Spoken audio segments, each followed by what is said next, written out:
In September 2022, Ibrahim Traoré became the youngest head of state and supreme leader of the military in Burkina Faso through a coup. From that moment, he demonstrated his intention to make Burkina Faso completely independent by expelling European colonial powers who had been exploiting the country's resources for decades. Whenever a leader in an African country takes such actions, the West tends to oppose them under the guise of protecting democracy, when in reality they are defending their own interests.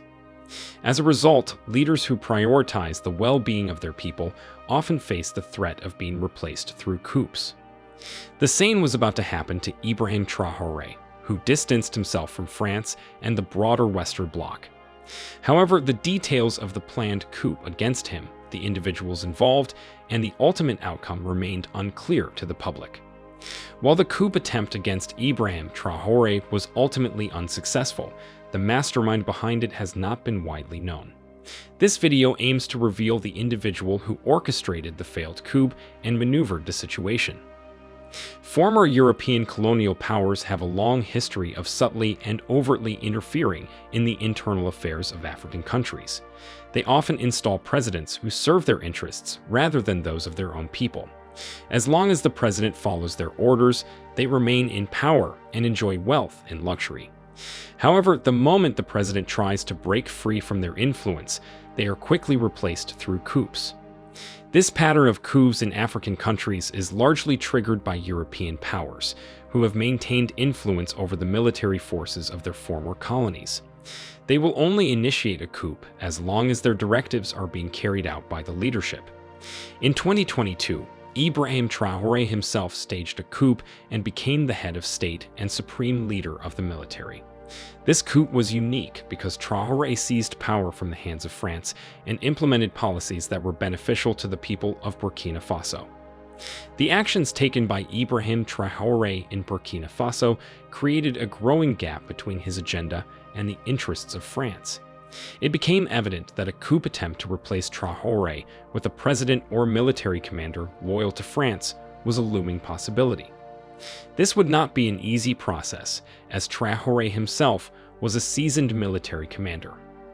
Carrying out a successful coup against him would require the use of excessive force and the backing of powerful generals within Burkina Faso's army. Once the necessary pieces were in place, a coup was launched in September 2023, but it ultimately failed. The big question now is, who was the driving force behind this covert operation? Was France the mastermind behind it, or did some military officers independently decide to overthrow Traoré? On Friday, September 8th, the plot began to unravel when 3 soldiers in Burkina Faso were apprehended and charged for their involvement in a sinister conspiracy against the country's military regime, the junta. This confidential operation came to light after investigators received a tip-off the previous month. It was revealed that both current and former soldiers with intelligence backgrounds were conducting surveillance on the residences and strategic locations used by prominent figures within the junta, including Captain Ibrahim Traoré. Their ultimate goal was to destabilize the transition, referring to the interim military rule that was intended to precede promised elections. As the investigation progressed, the 3 individuals were arrested and ordered to be detained by an examining magistrate. They now face a range of serious charges, including involvement in a military plot, contravening military orders, engaging in criminal association, and jeopardizing state security. These grave accusations were officially laid out by military prosecutor Major Alphonse Soma in a statement. The 3 individuals at the center of this murky plot were identified as Warrant Officer Wind, Sergeant Brace Ismail Ramde, and former Corporal Samadar. Interestingly, these same individuals had a previous conviction back in 2015 for their involvement in another plot against the state. It seems they're intent on leaving their mark on history. For those unfamiliar with Captain Ibrahim Traoré, he's been at the top of Burkina Faso since September 30, 2022. Traoré rose to power by toppling Colonel Paul-Henri Damiba, who had ousted Burkina Faso's elected president, Roch-Marc Christian Kabila, just over 8 months prior. Traoré's military background includes serving as a captain in the Cobra Special Forces Unit, where he actively participated in conflicts such as the Mali War, the Islamic insurgency, and Burkina Faso's coup d'état in January 2022 and September 2022. Many supporters of the January coup became disillusioned with the leadership Paul-Henri Damiba, who led the junta, primarily due to his perceived inability to effectively combat the jihadist insurgency. Traoré later stated that he and fellow officers initially attempted to convince Damiba to refocus on addressing the rebellion. However, they also ultimately decided to oust him, as they believed his ambitions were straying from their original goals. The dissatisfaction was particularly pronounced among younger officers who had been actively engaged in frontline battles against the insurgents. The coup, which unfolded on September 30th, received backing from the Cobra unit during its execution. Immediately following the coup, Traoré declared himself the new leader of the patriotic movement for safeguard and restoration. By October 6, 2022, he had also assumed the role of interim president, holding the titles of head of state and supreme head of the armed forces. At just 34 years old, Traoré holds the distinction of being the world's youngest serving president. His tenure began on October 6, 2022, as interim president and officially on September 30, 2022, as the incumbent president. Since taking office, Traoré has made his voice heard on the international stage. His speech at the Russia-Africa Summit in July 2023 garnered attention and applause. He criticized African heads of state who aligned themselves with imperialists, accusing them of neglecting the needs of their people and undermining human rights. He urged African leaders to break free from the puppeteer strings of foreign powers. This summit saw the participation of delegations from 49 African countries, including 17 heads of state. This event marked a crucial juncture in the ongoing shift towards multipolarization, signifying the Global South's move away from Western US-centric hegemonic dominance. Traoré's address highlighted a call to action, highlighting key issues faced by Africa. Traoré talked about the shared history of Africa and Russia, both having made significant sacrifices during World War II to defeat Nazism. That's where he showed the West his leanings toward Russia, creating shockwaves. He lamented that this history is often overlooked in global narratives. The central theme of Traoré's speech revolved around questioning the paradox of Africa's abundant natural resources and yet being the continent with the highest poverty levels and hunger. He raised concerns about African heads of state seeking aid from other nations and the desperation of African youth crossing perilous waters to reach Europe. Traoré envisioned a future where Africa no longer sees its people forced to cross oceans, but instead offers them opportunities within the continent. Praising President Vladimir Putin's commitment to providing grain to Africa, Traoré saw it as a message for African leaders to prioritize self-sufficiency in food production. He stressed the importance of building strong relations with Russia to meet the needs of African populations. When France came to know about this, it was rattled because the entire West did not want any country to ally with Russia. But when a former French colony, who may have been ruling until the recent past, allies with Russia, it shows how weak France has become. Burkina Faso, a nation in the troubled Sahel region, has endured significant instability since gaining independence from France in 1960, when it was known as the Republic of Upper Volta. The recent coup attempt has been attributed to 3 soldiers, including a lieutenant colonel named Emmanuel Zangrana, but they would have never attempted a coup on their own. Certainly someone was at their back. On Thursday, September 7, 2023, Burkina Faso's military leader, Captain Ibrahim Traoré, addressed the public regarding the recent attempted coup against his government. He confirmed reports from local media that certain elements within the army had indeed sought to seize power. This revelation came in the wake of speculation that began over the weekend, fueled by rumors circulating on social media platforms regarding a coup attempt against the transitional government. Here's a reminder to please like and share the video and subscribe to our channel to watch more. In response to these events on Sunday night and Monday, demonstrators identifying themselves as supporters of Ibrahim Traoré gathered in the capital, Ouagadougou, to protest against the alleged coup. During this gathering, Captain Ibrahim Traoré, addressed civil society organizations and religious leaders, revealing that he was aware of the identities of the coup plotters. President Traoré also appealed for the support of all citizens, acknowledging the existence of forces attempting to sabotage the government's efforts and erode morale. He stressed the importance of vigilance and readiness among the participants, emphasizing that the path to achieving democratic governance would be fraught with challenges. At this moment, it's clear to everyone who's behind the coup attempt. It's the very country that has been benefiting from Burkina Faso, but can no longer do so due to Traoré's leadership. Since France does not want to reveal its direct involvement, it has resorted to hiring soldiers whose loyalties can be bought.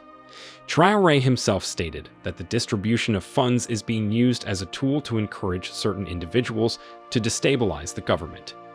He knows without a doubt that France is the one pulling the strings of the former and on-duty soldiers, forcing them to revolt. In the aftermath of the failed coup d'etat, Captain Ibrahim Traoré, in an interview broadcast on Wednesday evening by Burkina Faso's national radio and television, clarified his stance towards France. He knew that France was scared of him, so he tried to create an air of trust. Traoré said that Burkina Faso does not view the French people as enemies, but rather considers the policies of the French government in Africa as an issue.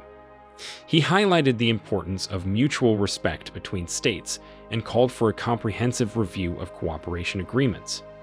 Although he did not explicitly name France, he criticized the practice of installing leaders in newly independent states, which hindered their development. Traoré also hinted at the presence of other imperialist powers aside from France. Captain Ibrahim Traoré questioned the effectiveness of the French military presence in Burkina Faso in the fight against jihadists.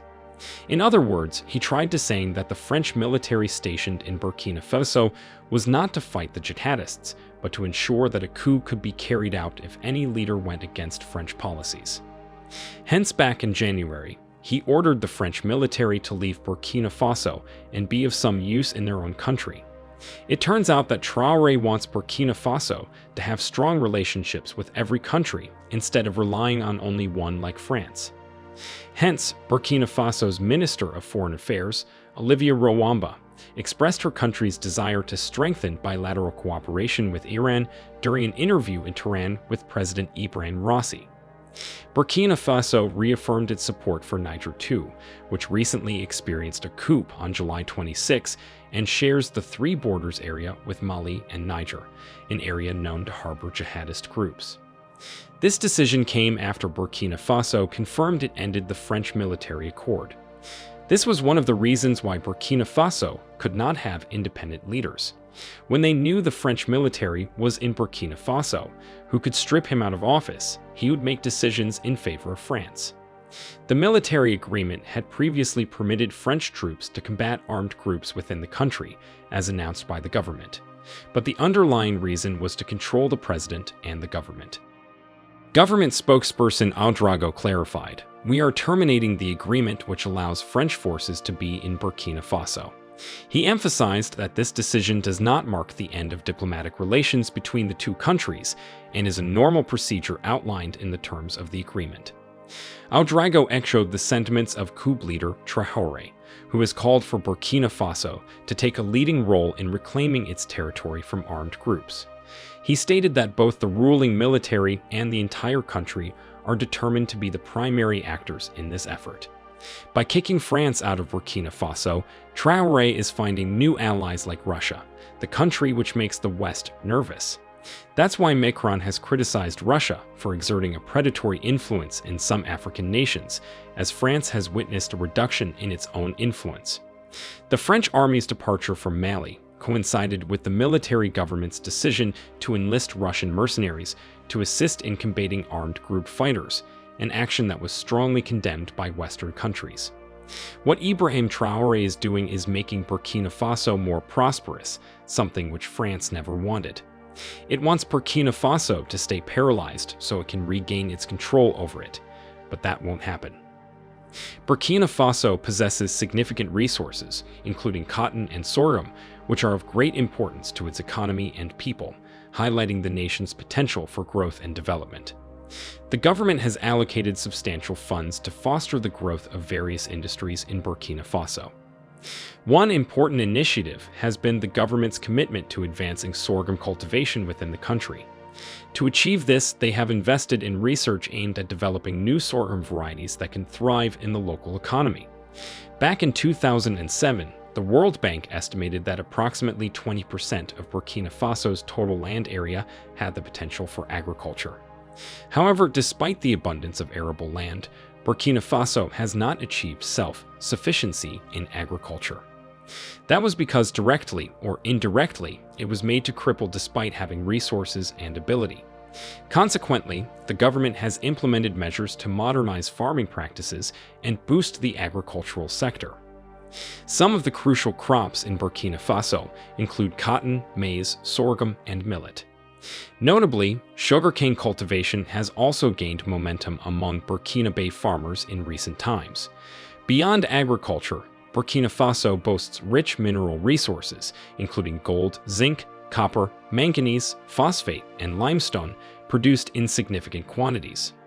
Additionally, the nation holds reserves of diamonds, bauxite, nickel, and vanadium.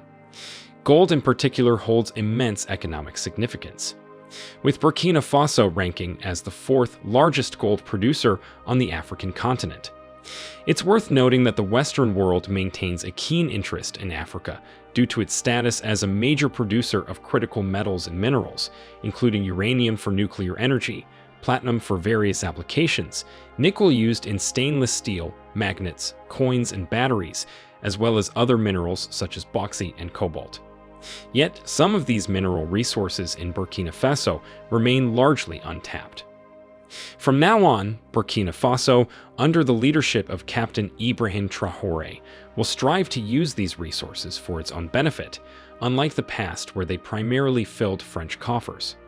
Considering France's historical interest in Burkina Faso, especially under Traoré's leadership, where he is actively working to elevate Burkina Faso's status, both nationally and within the broader African context, it's clear that France would face significant losses if it were to sever all ties with the nation.